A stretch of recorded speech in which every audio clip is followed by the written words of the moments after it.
अरे दिल गाफिल गफलत मत कर, एक दिन जम तेरे आवेगा रे।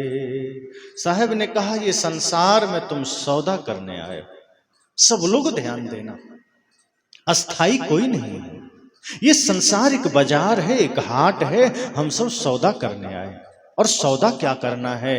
प्रेम का करना है। लेकिन हम नफरत का सौदा करके जा रहे हैं। आप बाजार गए थे सब्जी लेने और गलती से मछली खरीद के ले आए, सोचिए कितनी बड़ी विडंबना है, कितना बड़ा दुर्भाग्य है। आप सब्जी खरीदने गए, आप कपड़ा खरीदने गए और उठा लाएं जूता, आप साबुन खरीदने गए और उठा लाएं आप पेट्रोल डीजल। ये लोग कहेगा ना कि पागल हो गया क्या? आप गया था कपड़ा लेने, तुम क्या उठा लाया?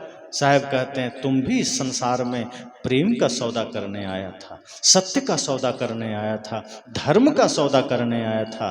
क्यों? क्योंकि यहाँ अस्थाई नहीं है हमारा जीवन। कोई टाटा हो, बिरला हो, डालमिया हो, आईएएस हो, आईपीएस हो, कोई वैज्ञानिक हो, जाना सबको है। स्त्री हो, पुरुष हो, बाल हो, वृद्ध हो, जाना सबको है। साहब ने कहा जब जाना है, जब माता पिता भी छूट जाएंगे, पुत्र भी छूट जाएंगे, पति पत्नी भी छूट जाएंगे, भाई बंधु भी छूट जाएंगे, कोई साथ नहीं जाएगा, और तो और आपका धन छूट जाएगा, और तो ये शरीर भी छूट जाएगा, तो फिर यहाँ से धर्म का कमाई करके क्यों नहीं जा रहे? फिर आप सत्य का सौदा करके क्यों नहीं जा रहे? फिर आप प्रेम की कमाई करके क्यों नहीं जा रहे? नफरत का बीज क्यों बोकर जाना चाहते हो? हिंसा क्यों करके जाना चाहते हो? और जो चीजें मिट गई उसके पीछे भागते क्यों हो? माता पिता गुजर गए, कोई कहता है कि माता पिता हैं हमारे, हम कैसे जला दें? रोता है आदमी 2 दिन 4 दिन, लेकिन उठा के मरघट भी तो ले जाता है। मुख में वही बेटा जो सबसे प्रिय था, वही बेटा मुख में आग डाल के जला भी तो देता है। कहाँ कहता है कि पिता हैं हमारे, माँ है हमारी, हम घर में ही शीशा में बंद करके रखेंगे? कहाँ कहता है?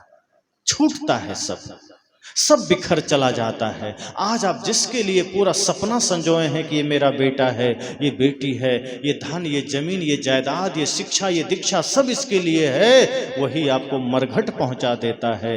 आप सदगुरु कबीर ये नहीं कहते कि बेटे को पढ़ाना बंद कर दो, बेटी को पढ़ाना बंद कर दो, धन कमाना बंद कर दो, लेकिन वे कहते हैं कि अपना सारा समय उसी में गंवाना छोड़ दो, थोड़ा धर्म की भी कमाई कर लो, ताकि अंतिम समय में जब हिसाब मांगा जाएगा तो ये मत कहना कि हमने तो कुछ कमाया ही नहीं।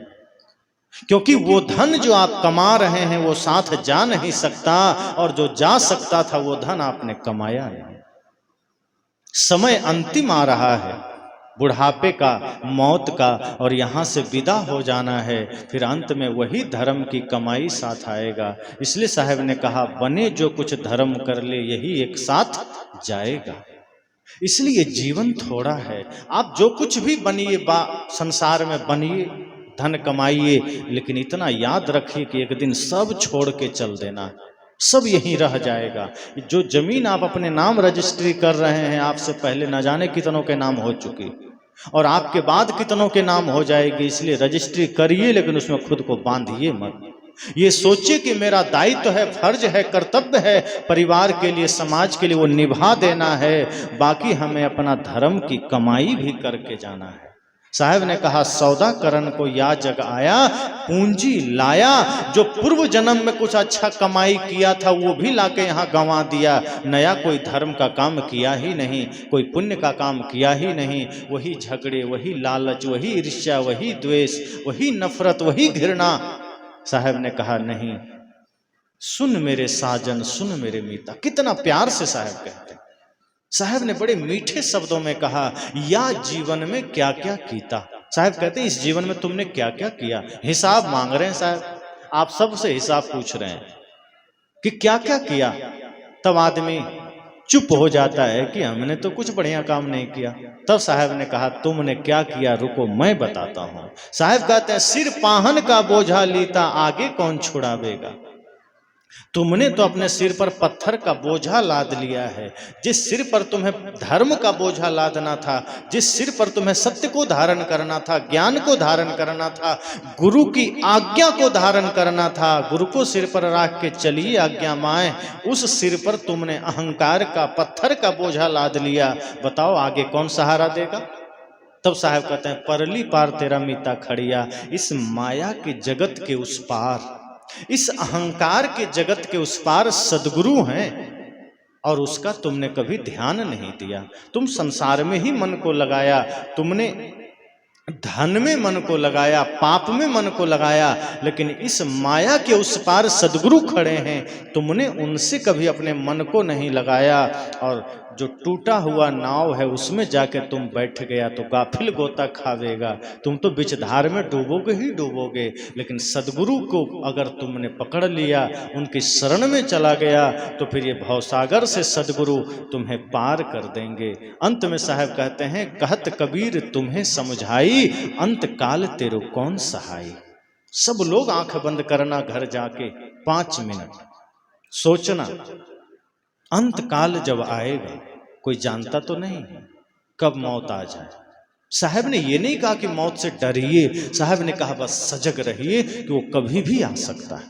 जैसे आपके घर में कभी भी अतिथि आ जाए, तो क्या अतिथि आएंगे तब आप खाट बनाएंगे?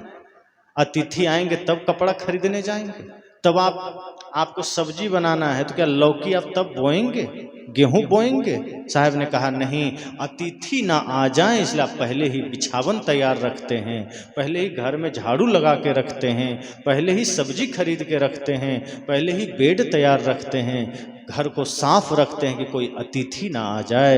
मृत्यु भी तो अतिथि है जो बिना बताए आ जाती है। अतिथि मतलब जो बिना तिथि के आ जाए, वही अतिथि है। लेकिन आजकल कोई अतिथि नहीं, आज तो मोबाइल है, सब फोन कर दिया मैं आ रहा हूँ। अब वो बता के आ रहा है, वो अतिथि थोड़े है। मैसेज कर दिया मैं आ रहा हूँ, यहाँ पहुँचा वहाँ पहुँचा। हम ही आ रहे थे तो हर कदम पर सब लोग जान रहे थे वहाँ पहुँचे वहाँ पहुँचे, हम अतिथि नहीं रहे। लेकिन मृत्यु अभी भी अतिथि है। आपका कोई कांटेक्ट उससे नहीं है कि कहाँ तक आया, जरा बता दो, थोड़ा काम निपटा ले। किसी ने कांटेक्ट किया मृत्यु से कि कब आ रहे हो, कहाँ तक आया? व्हाट्सएप कर देना, कॉल में बात नहीं हो सकती तो नेटवर्क से बाहर हो तो एक मैसेज छोड़ देना, कब तक आया। लेकिन आपको पता नहीं है, मृत्यु मैसेज भेज रही है। बाल सफेद कर दिया, मैसेज भेज दिया कि मैं आ रही हूँ। दांत हिला दिया, मैसेज भेज दिया कि मैं आ रही हूँ। आपने समझ नहीं पाया, सिर्फ वो मैसेज आपको भेज रहा है, आंखों की रोशनी घटा दिया, वो कह दिया कि मैं आ रही हूं, चाम लटका दिया, वो कह दिया मैं आ रही हूं, सूचना भेज दिया मौत ने, आप रिसीव नहीं कर पाए। और आप रिसीव भी किए तो आप नजरअंदाज कर दिए। लेकिन कभी कभी मृत्यु ये मैसेज भी नहीं देती है, बचपन में ही उठा ले जाती है, कोई सूचना नहीं देती, जवानी में लेके चले जाती है। साहब ने कहा, अंत काल तेरो कौन सहाय, क्या पता वो कब किस रूप में आ जाए। और तुमने धर्म का काम ही नहीं किया, तुम तो पाप करते रहे, अधर्म करते रहे, लोगों का दिल दुखाते रहे, भाई भाई में झगड़ा करते रहे, धन के पीछे भागते रहे, और अंत में लगा अब ये धन का उपयोग करेंगे, मौत सामने आ गई, चल मेरे साथ, अब तेरा धन तोरा कोई और भोगेगा, तेरा समय नहीं। तब आदमी कहता है, बड़ा गड़बड़ हो गया, जन्म सब धोखे में खो दियो। इसलिए साहब कहते हैं, अंत काल तेरे कौन सहाय, चला अकेला संग न कोई, किया आपना पावेगा। बेटा छूट जाएगा, माँ छूट जाएगी, पिता छूट जाएंगे, धन छूट जाएगा, पत्नी छूट जाएगी, चला अकेला, ये जीव अकेले जाएगा। और ये शरीर भी सिर्फ मरघट तक जाएगा, उसके बाद शरीर भी कहेगा क्षमा करना, अब मैं नहीं जा सकता, इस शरीर भी नहीं जाएगा। तब साहब ने कहा, अब जो तुमने किया है काम, अच्छा या बुरा, उसी का परिणाम तुम पाओगे। इसलिए इंसान सावधान हो जाओ और कुछ नेक कमाई करके जाना, कुछ बढ़िया कमाई करके जाना। सदगुरु कबीर के इस प्राकट्य महोत्सव के अवसर पर सभी लोग संकल्प लीजिए और घर जाइएगा तो रात में सोते समय 5 मिनट बिस्तर पर जरूर बैठ के सोचिएगा कि हमने आज तक कौन सा बढ़िया काम किया है। एक बात तो ये ध्यान रखिए कि अगर कोई धर्म का काम करिए, कोई पुण्य का काम करिए, तो कभी किसी से मत कहिए कि मैंने कोई धर्म का काम किया है। स्वार्थ मत पालिए कि मैंने किया है इसका फल मिलेगा। विनम्रता से कहिए कि बस मेरा कर्तव्य था, मैं कर रहा हूं, पता नहीं ये कहां तक सही है, लेकिन मैं गुरु के बताए रास्ते पर, धर्म के रास्ते पर चलने का प्रयास कर रहा हूं। अपने कार्यों का कभी बखान मत करिए। ये मत कहिए कि मैंने दान किया, मैंने किसी को भोजन दिया, किसी को मैंने कपड़ा दिया, कोई भिखारी आ गया तो मैंने उसका मान रखा। ये सोचिए कि आपके जीवन में जो धर्म का आपको मौका मिला, ये मन में सोचिए कि सतगुरु संतों की कृपा से, माता पिता के आशीर्वाद से मुझे धर्म का अवसर मिला। सब लोग की बड़ी कृपा है, मैं कुछ धर्म कर पाया, मैं कुछ पुण्य कर पाया। ये मत सोचिए कि मैंने किया। संत तो कहते हैं कि इस हाथ से दाएं से दान करिए तो बाएं को पता न चले, लेकिन आदमी आज पुण्य छपा कर करता है, छिपा कर थोड़े करता है। पहले के लोग पुण्य छिपा कर करता था कि किसी को पता ना चले, चुपचाप पुण्य करके चला गया। आज आदमी 10 रुपया भी दान करता है तो मेरा नाम थोड़ा घोषित कर दीजिए। महत्व 10 रुपये का नहीं है, महत्व आपके मन का है। कोई करोड़ों करे तो क्या वो घोषणा करने लायक है? हाँ, कोई आदमी खुद को घोषित कर रहा है, उसकी बात है, लेकिन जो दिया है उसके मन में कभी ये भाव नहीं होना चाहिए। जो दूसरा अगर कर रहा है प्रेरणा के लिए कि किसी के मन में इससे उत्साह जगेगा, वो भी सेवा करेगा, वो भी दान करेगा, ये अलग बात है। लेकिन खुद ये अहंकार मत पालिए कि मैंने किया है, कुछ नहीं किया। साहब ने कहा मेरा मुझ में कुछ नहीं, जो कुछ है सो तोर, और तेरा तुझको सौंपता क्या लागत है मोर। ये सोचे कि संसार में जो कुछ भी है सब संसार का है, सब माता पिता गुरु का है, मेरा कुछ नहीं। मैंने सिर्फ श्रम किया है, मेहनत किया है, कुछ काम किया है, इसलिए सब अर्पण है। और अच्छा काम करते चलिए, नेक काम करते चलिए, कोशिश करिए किसी का दिल ना दुखे, किसी आपकी वजह से किसी के आंख में आंसू ना आए। तो जिस दिन आपने ये कर लिया, सदगुरु कबीर की जयंती मनाना सार्थक हो जाएगा। उस दिन सदगुरु कबीर की फिर अलग से कुछ करना नहीं पड़ेगा। फिर आप हर दिन उनकी जयंती मना रहे हैं, फिर आप हर दिन उनकी पूजा कर रहे हैं। इसलिए